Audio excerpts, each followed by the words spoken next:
Hoje, a gente vai mergulhar em um dos livros mais dramáticos e visuais da Bíblia, Ezequiel. Vamos acompanhar a jornada de um profeta cuja vida, literalmente, se tornou a própria mensagem.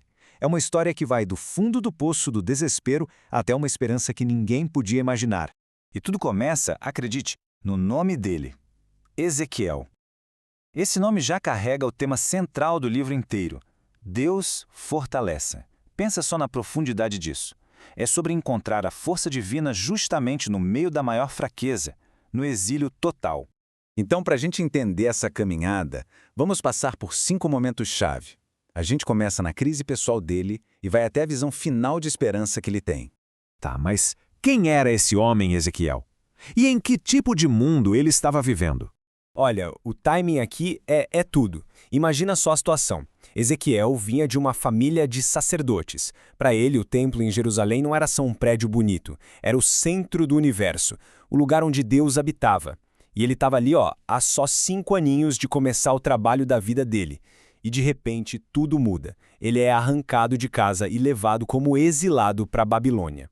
Então, em vez de servir no lugar mais sagrado do mundo, ele se vê numa terra estrangeira, no meio de um povo completamente arrasado.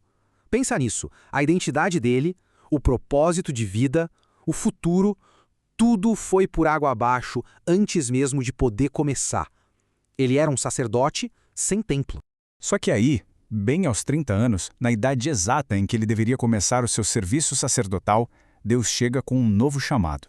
Um papel bem mais difícil, na verdade. Deus transforma Ezequiel numa espécie de atalaia espiritual.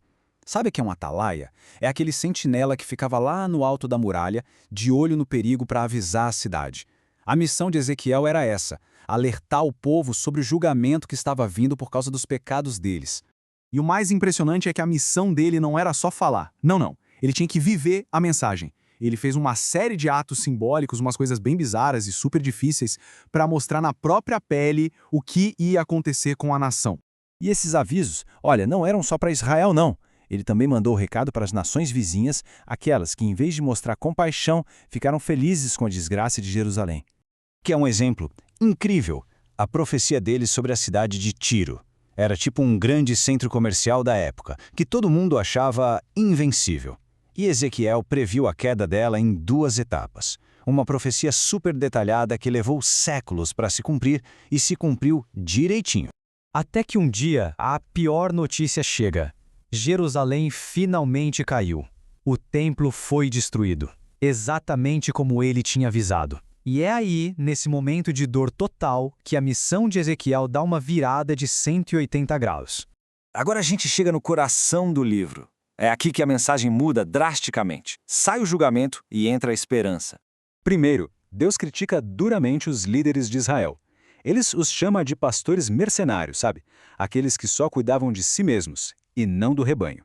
Em contraste, ele promete um pastor de verdade, um que realmente se importa. Essa profecia aponta lá na frente, para um futuro descendente do rei Davi, alguém que viria para juntar o povo de novo, para restaurar tudo e liderar com justiça e cuidado de verdade. E essa promessa de restauração, nossa, ela é capturada na visão talvez mais famosa e poderosa de todo o livro. Deus leva Ezequiel em espírito para um vale, e esse vale está lotado de ossos humanos, secos, espalhados por todo lado. Uma imagem perfeita de como a nação de Israel se sentia no exílio, morta, sem nenhuma esperança. E aí o milagre acontece, bem na frente dos olhos dele, passo a passo. Primeiro um barulho, os ossos se juntando. Depois, nervos, carne, pele. E por fim, o sopro de vida. O que era um monte de ossos mortos vira um exército gigantesco de pé. Tudo isso pelo poder da palavra de Deus. Então, o ponto crucial aqui, claro, não são os ossos em si, é a promessa.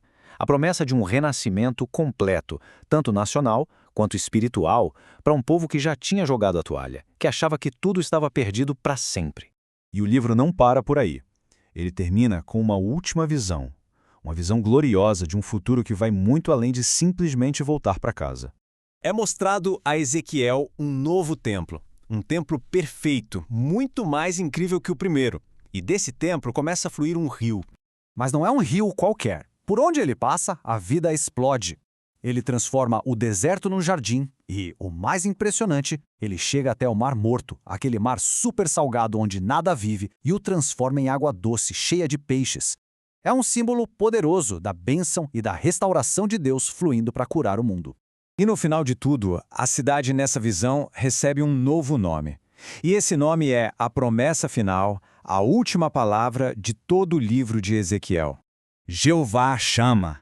O Senhor está ali. Esse é o clímax de toda essa jornada, a virada completa do desespero para a esperança. É a promessa de que a presença de Deus nunca mais iria embora, mas que ele estaria ali com o seu povo para sempre. A jornada de Ezequiel, então, nos deixa com uma reflexão. Se uma mensagem de restauração tão completa pôde surgir da ruína total, de um cenário de ossos secos, onde será que a gente pode encontrar esperança para a renovação hoje?